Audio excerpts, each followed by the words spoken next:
This week, a conservative columnist writing for the conservative National Review absolutely bashed the hell out of Donald Trump, claiming that the former president is, quote, ranting like a deranged hobo in a dilapidated public park.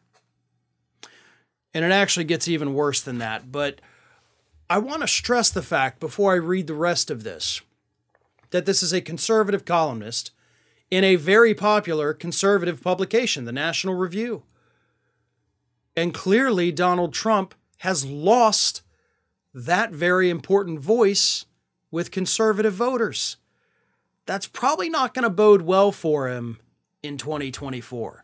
But here is what conservative columnist Charles C.W. Cook continued, of course, after saying he's ranting like again, deranged hobo in a dilapidated public park.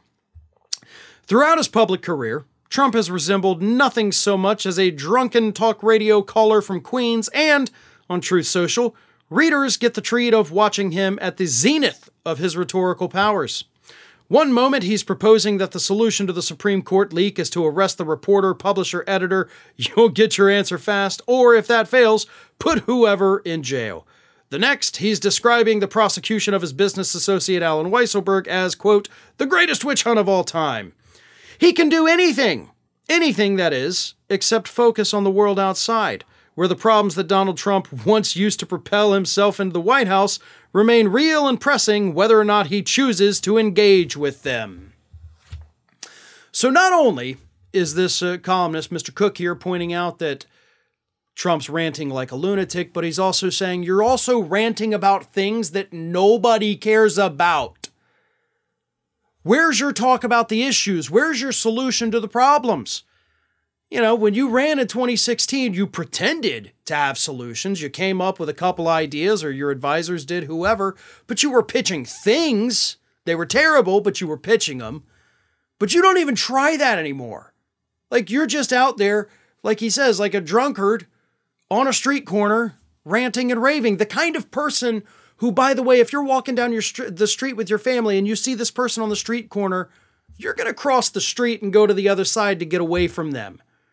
Like, all you would have to do to test that little experiment, by the way, go out there, start reading Donald Trump's posts on Truth Social out loud on a corner, and watch how many people go out of their way to avoid you because you sound like a nut job. That's what the writer here is, of course, doing a very good job of pointing out. But again, I think there's more to this than just the hilarious and truthful attacks. To me, it goes back to Donald Trump losing the conservative media. We already know he's lost the ownership and the management at Fox News. They want nothing to do with him. Sure, he still has plenty of hosts, the highest rated hosts on the network, willing to, fawn over him all day. He's got that still. The rest of the network, not so much. This week, he also lost Newsmax. That's no longer on DirecTV. That's going to hurt him. Last year, he loses One America off of DirecTV. They're only available online now. All of this hurts Donald Trump because those are his voices. He's lost the New York Post. He's basically lost the Wall Street Journal. Well, really any Rupert Murdoch-owned media outlet. But other conservative websites like the National Review are taking this same turn, pointing out that, dude, you're crazy and we don't want anything to do with you. Go away for good.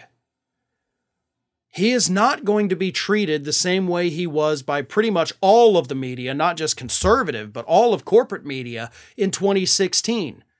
Relentless coverage and the fawning praise from conservatives. He will not have that as his backbone in 2024. And honestly, I don't see how he can possibly even hope to win an election without that conservative media apparatus behind him. And he doesn't have it anymore. And I don't think he can overcome that. Hi, everyone. This here is little Athena. And Athena would like to know why you haven't subscribed to Fair and Balanced yet. So please, don't let Athena down. Subscribe today.